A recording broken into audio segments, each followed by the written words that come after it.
did I make the wrong choice by taking out the bootcamp, the Bareknucke Bootcamp True Grit bridge humbucker from the Eastman and putting on this guitar?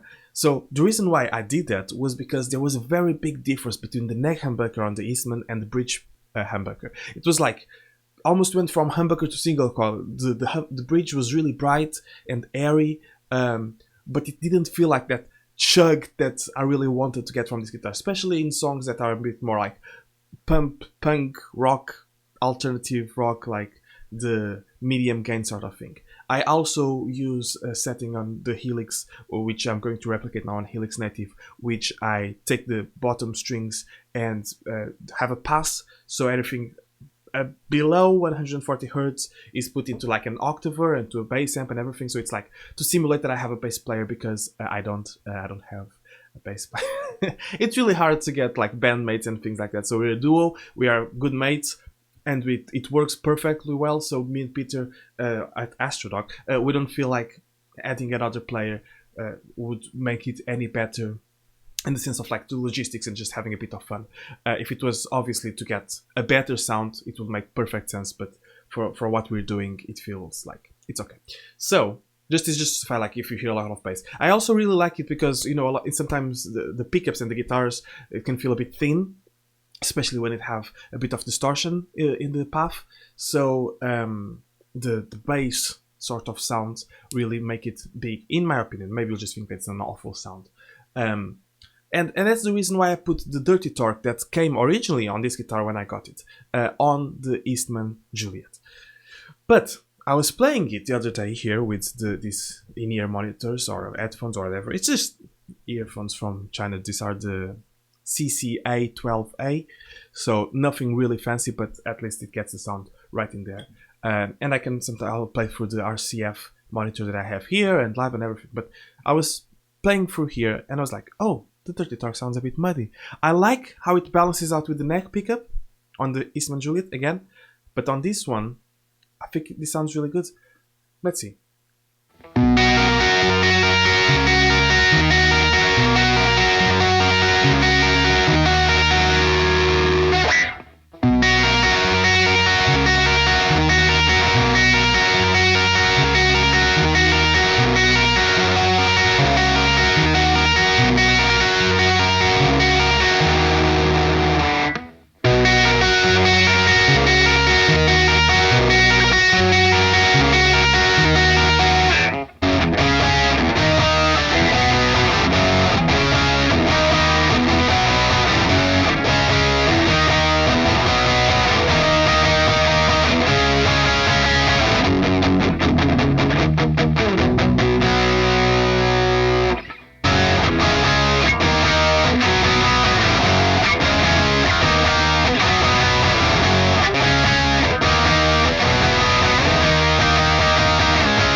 So, what did you think? Did you think that the Bareknucke actually sounded better than everything else?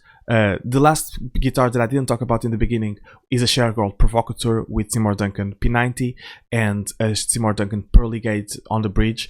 And it's more like, maybe you already heard that pickup since it's so widely available, and the other ones aren't, you know, are a bit more local here to the UK. So I thought that the Pearly Gates actually sounded the most professional sounding out of the box, right? All the frequencies were in the right spot, making me wonder again, like, should I even have any other guitar other than this one for humbucker tones? But that's a story for another time. Here, what I'm trying to decide is, should I put the Bootcamp, the Bareknucke Bootcamp, back into the Eastman? It's a trick question, really, because I don't think so. Because the Eastman, in my head, needs that extra punch, and although it maybe sounded muddier and not as pleasant within these settings on the Helix Native, maybe for different presets will be more appropriate instead of trying to fit the different humbuckers into the same preset, into the same rig. Really tailor it to the rig that is playing through. Maybe with heavier amps, something like what's on the Eastman at the moment will sound better. It's something to be worked on. At the end of the day, you can make anything work, really. But if it was just one rig that I was playing with, which one would sound better?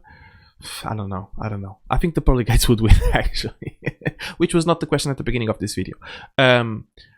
Just comes to show that each guitar really is different in terms of playability. That was the biggest difference for me here that I could tell. Like, the Eastman has a wider fretbar, the Paisley feels faster to play because it has a thinner neck and a smaller neck.